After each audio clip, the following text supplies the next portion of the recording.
Hi guys! Good morning! So it's our day 5. It's already 9:15. Actually, nauna na kami sa kanila. Pupunta lang kaming Family Mart to have our breakfast and then ang agenda namin today is pupunta kami ng Osaka Bay Area. Excited for today! Ang bilis, day 5 na namin. Parang hindi mo na mamalayan yung oras pag nasa trip ka talaga. Sobrang lamig. Grabe, 10 degrees guys.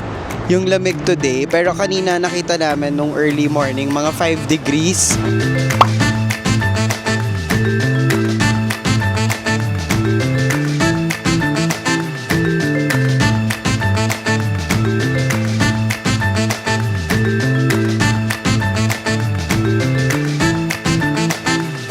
Kababa lang namin sa Osaka sa station. Actually guys, itong part na to ng yung Legoland, may aquarium, may Ferris wheel, ganyan. Sa isang bay siya, which is yung Osaka Bay. Kami pupunta ngayon. Yun yung Ferris wheel, yun yung port, tapos may aquarium sila dito. So naglalakad kami, papunta doon sa Legoland. Ito po, may artista po dito. Si Akla, feeling PBB. Japanese. Sobrang lamig dito na wala lang, nagda-dry na yung skin namin. Bumili na rin kami ng heat pack. Ito, yan yun. Ito yun, para hindi sobrang lamigin.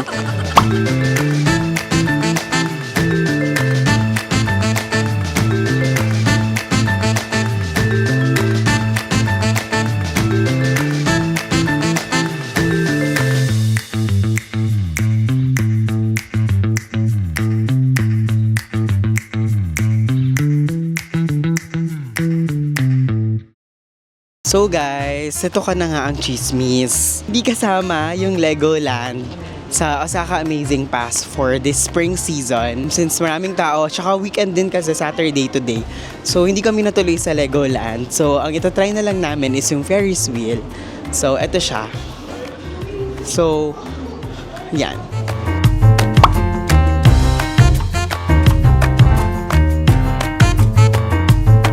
Ito na, pasakay na kami ng Ferris wheel.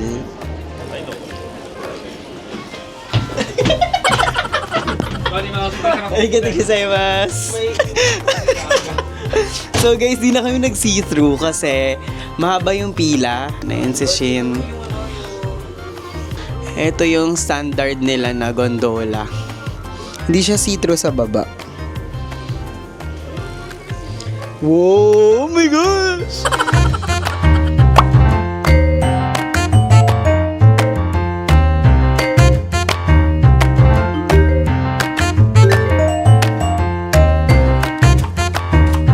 Malapit na kami sa tuktok. Natatakot na si Shin. Natatakot si Shin, no?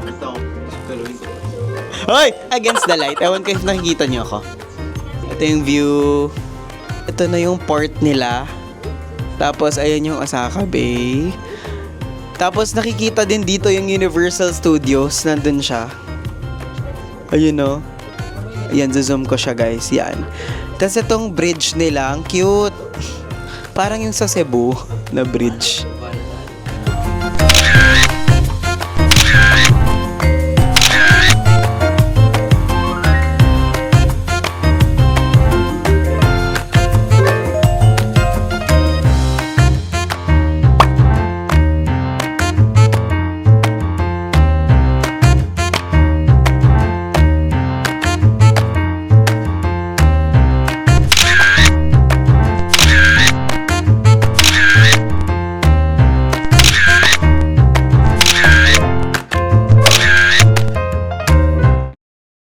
So ito na nga po ang mga nalugi ngayon dito sa Osaka Bay. Wala kaming masyadong nagamit sa Osaka Pass namin. Yung aquarium doon sa likod, may bayad siya. Parang 3,200 yen per head, adult yon. So hindi na kami tutuloy kasi gusto sana namin mag-aquarium. Kaya lang yung aquarium is 3:15 PM pa lang and 1 PM pa lang. So maghintay pa kami ng 2 oras para makapag-aquarium. So parang wag na lang. So ngayon pupunta kami dito nun sa Coromon Market. So sasakay ulit kami ng train. So guys, namili lang kami dun sa Namba Station. So bumili kami ng Uniqlo. And then yung iba, nag-food trip sila doon sa Namba. So ngayon, nilalakad namin yung Namba Yasake Jinja. I think temple siya. Meron siyang yung malaking mouth. Grabe talaga yung lakaran dito guys kapag nasa Japan kayo. Malayo-layo talaga yung lakaran. Talagang masasakit yung paa mo at the end of the day. But of course, at the end of the day, wow, worth it pa rin, diba? And it's you know, na yung nila dito, stoplight nila, may bars. So talagang may tanning. Timer nila, parang battery. So saan tayo pupunta? Anong temple tayo pupunta, Dad? Wala, daking. Yan si Dots. Dots, hello. Kaya pa ng paa mo? Carry. Hello, nilalamig ka, Dar. Yeah. So cold. Walking down the river. Yeah. Ito po ang aming tour guide. Nasan yung mo flag? Raise your flag, tour guide. Sabihin mo Dito, tingin ka. Si flag! Tingin ka kunwari, nagpa-flag. Ako! Charot. May anger issues. Medyo chill today. Cause, yung mga paa namin. Bukas is Nara. National tree. Ang national tree ng bansang Pilipinas, Nara. We're coming! Ito yung iskinita nila dito guys, so tapos grabe talaga, walang basura kahit iskinita. Ito guys yung mga pay parking nila. Ganyan yung parking nila. Vending machine. Every kanto guys, every dadaanan nyo may vending machine na hindi kayo talaga mauuhaw. Kaya po kayong uhaw. Basta meron kayong 100 yen. Kayo ay mabubuhay na may tubig dito sa Japan. Ayan na siya guys. Ito na yung Torii Gate niya. Wow, ito yung Torii Gate niya. Wow. Ayun na galit siya. Gusto manakit. Hey!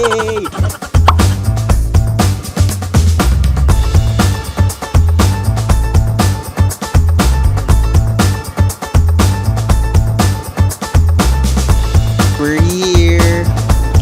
Whoa, hey.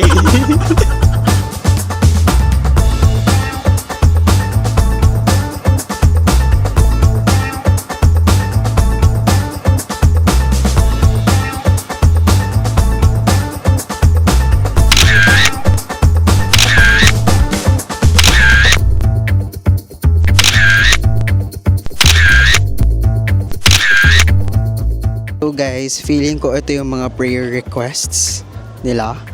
Parang sinasabit nila dito. So, bawal kasi guys yung maingay dito. So medyo silent lang tayo for today. Grabe talaga guys yung mga ganto nila. Ang cute ng texture. Grabe yung texture, ang ganda.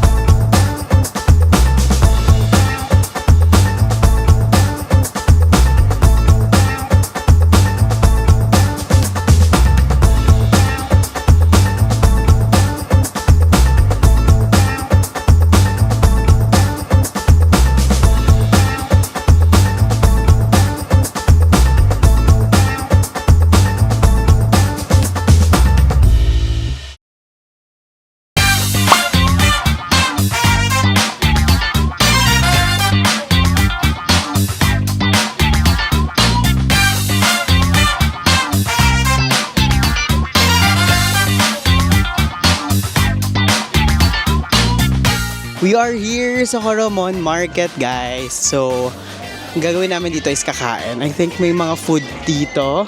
Oh, okay. Wala masyadong tao today. Feel ko kasi patay yung oras. Parang wala dito tao. May mga kainan. Pero halos sarado.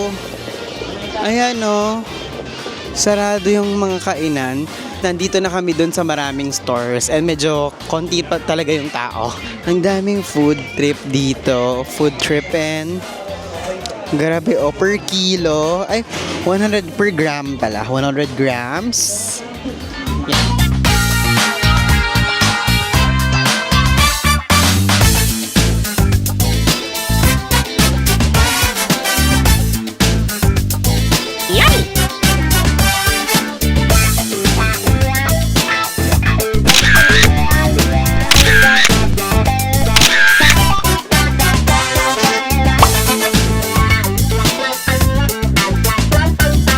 So guys, kakataos na namin pumunta sa Coramon Market and now we're having dinner. Nilakad talaga namin yung Yoshinoya. So, na-mix ko na siya guys. So, nag-order ako ng beef curry. Roku curry yan. Tapos may kasama siyang chicken, karage, and a soup. Miso soup. Yummy! Yummy! Yummy!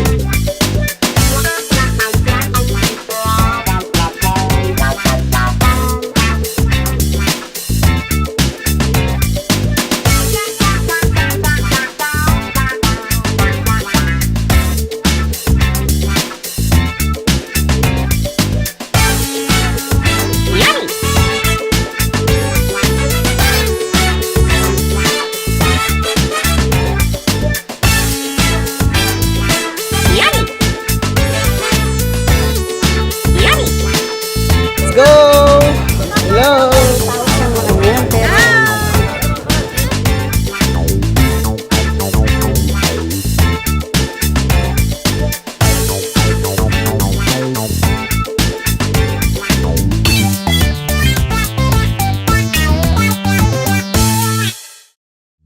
Hi guys! Good afternoon! So it's our day 7 today. And it's our free day. So, umalis na kami ng Airbnb ng 2:15 p.m. Ang gagawin namin today is mamimili kami ng pasalubong. Ngayon, sobrang lamig pa rin. So, kaya yung mga outfit namin medyo pang malamig. Ngayon, yun sila Shin and Kuya Eugene. So, since it's free day today, medyo kanya-kanya kaming mga lakad. Walking pa rin kami around EDSA. Charot. Around the area, ayan.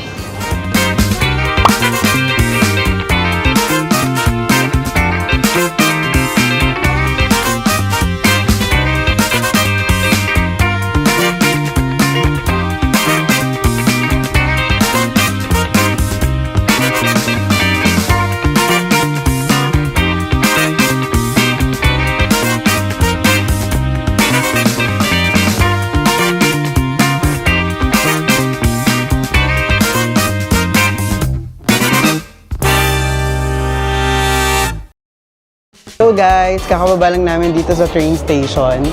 Since konti yung choices sa Dotonbori na Don Quixote, nandito kami ngayon sa May Shinsekai, sa Mega Don Quixote. So guys, ito yung pinakamalaking Don Quixote dito.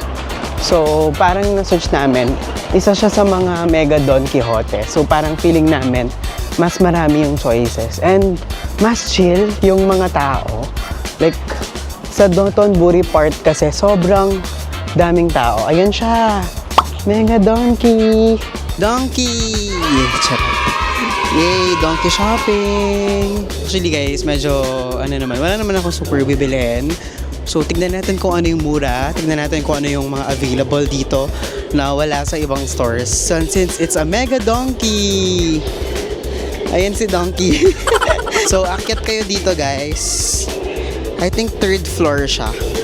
So guys, kasi dito sa Japan, ang sabi nila, mura daw mamili sa mga drugstores. Pero kami nung pagkakita namin, parang mura din sa Donkey. Mas mura sa Donkey. So tignan natin kung mura yung mga pasalubong dito sa Don Quixote. Let's see! So yan guys, nakakuha na ako ng cart. Tapos si mama bumili ng sweet potato.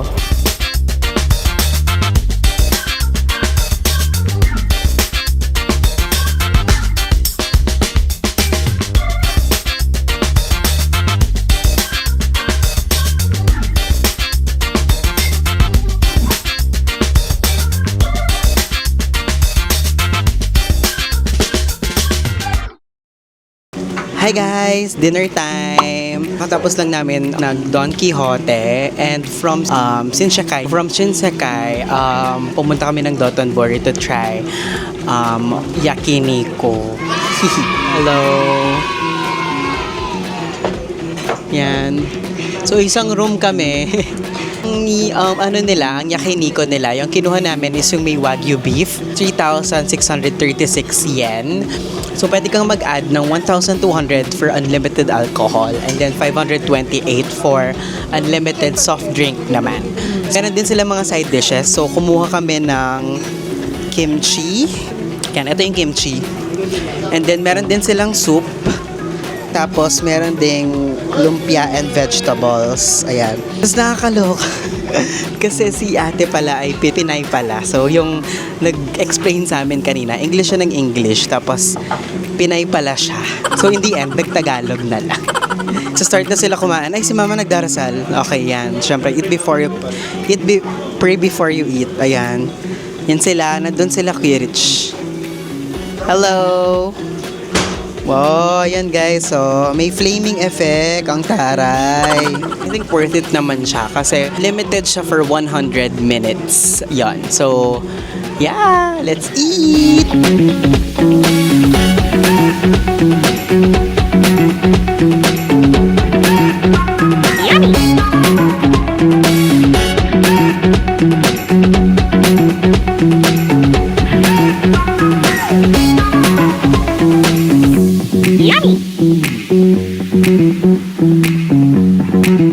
Ang cute kasi pag mag-order ka dito through phone, so doon ka mamimili ng order. Bibigay sila sa inyong QR code which is ito siya. So scan nyo lang yung QR code and then malilid kayo to like the ordering app. Tapos pwede kayo doon mag-order.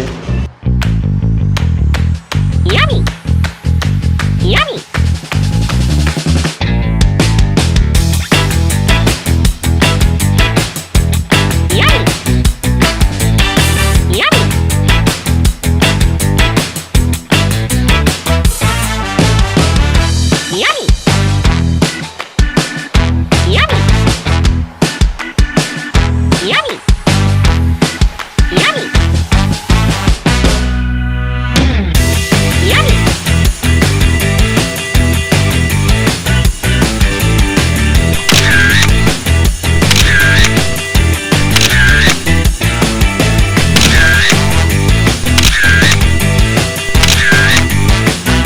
Kakatapos lang namin mag-dinner sa Yakiniko Place, doon siya banda.